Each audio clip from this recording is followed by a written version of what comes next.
There's something wrong. I found my daughter's car today, and it smells like there's been a dead body in the damn car. There was a bag of pizza for, 12 days in the back of the car full of maggots. It stunk so bad. You know how hot it's been. That smell was terrible. My daughter's been missing for the last 31 days. And you know who has her? I know who has her. I've tried to contact her. My daughter may have some mistruths out there or half-truths, but she is not a murderer. She's not dead. No one's found her yet.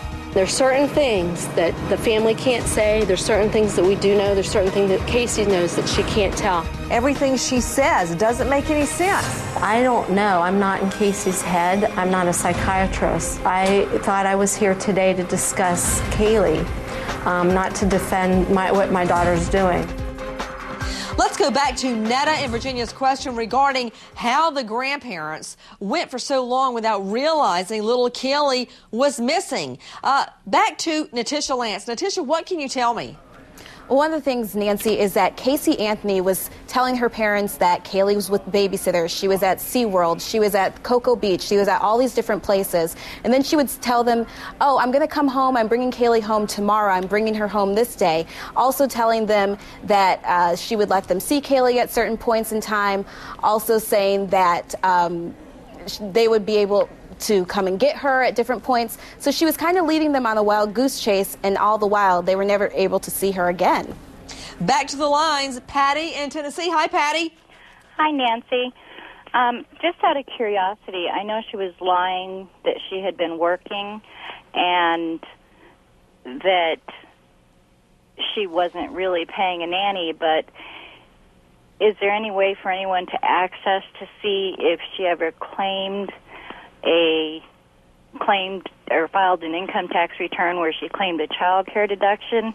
And if not, if the parents claimed Casey or Kaylee? Excellent question from Patty in Tennessee. Let's unleash the lawyers. Joining us tonight, family law attorney Susan Moss out of New York, veteran defense attorney Raymond Giudice out of Atlanta, and famed defense attorney Daniel Horowitz joining us out of San Francisco. Sue Moss, what about it? Oh, there's been absolutely no child credit deduction taken by Casey Anthony.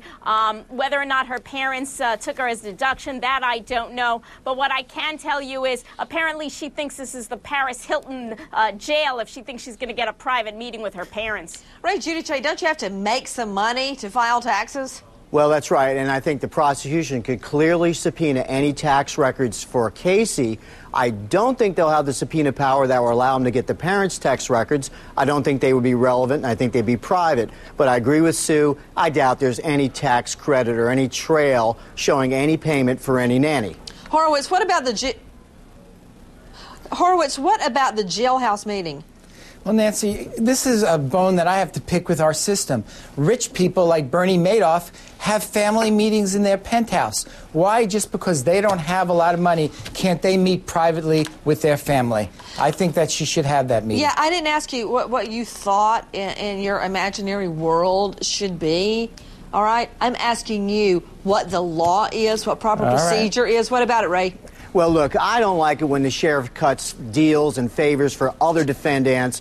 This sheriff has been very even-handed in a very difficult situation. He's not going to allow this type of a ceremony or private meeting, and I think that issue just needs to be moved on, led by as Put Giudice up on the screen. Yes. Ceremony, schmiremony. That's not They have happening. not been there since August 14. And they should. Very quickly, I think that's about 8 months. We're going on a year. Well, and look, now, as the trial is looming, they suddenly want to have a get-together, a family reunion? No. It's not going to happen. This is to get their story straight. Well, I agree with that. The other thing is a judge isn't going to order it because the sheriff is in charge of security at the jail.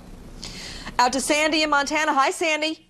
Hi, Nancy. Nice to talk to you. I've been trying to get on for 6 months.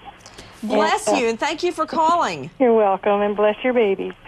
You know, I've been watching this from day one, and, you know, I think maybe this might be getting to Casey, that she feels that she needs to tell somebody something, especially her mom and dad. Out to Leslie Austin, Dr. Leslie Austin, psychotherapist, joining us from New York. Leslie, come on. You and I have sat there and carefully watched hours hours of jailhouse surveillance when she's meeting with the family. She has a story, a line for everything. There's a dead squirrel on my car. That's sure does. why the car smells like a dead body. The nanny took the baby at Sawgrass Apartments. No, excuse me, Jay Blanchard Park. Yeah, I worked at Disneyland, but oh no, I was an private contractor, so I worked from home. I mean, there's a story for everything. Yeah, I got the cell phone, but it was on my blackjack. Oh, and I lost it. She's not ever going to admit to anything. No, of course she's not. The caller is assuming that she has a conscience. She shows a lot of sociopathic tendencies. She's only going to talk when it suits her to protect her, and she really does see herself as the victim here. She's being constrained. She's not going to break for anybody anywhere unless it serves her interest. Out to Leonard Padilla, bounty hunter. He's also going to be deposed under oath regarding this case. Leonard, what about it? The caller seems to think that Top Mom wants this private meeting, bend all the rules, because she wants to confess. I don't see it. No. She doesn't want the meeting. That's Cindy that wants the meeting. Kaylee doesn't want to have anything to do with Cindy or George at this stage of the game. It's strictly a Cindy thing, and Cindy's going to make the system bend for her. It's a Cindy thing, and the doctor said the truth. Casey's never going to admit anything about anything. She's going to lie her way through till the day that they finally bring the gavel down and sentence her. Also, we learned that the defense wants a secret meeting behind closed doors with the judge. Out to Natisha Lance, why? They're saying that there are some sensitive matters which are critical to the defense that they want to have addressed, and they don't want to have those things addressed in front of the public nor in front of the prosecutors.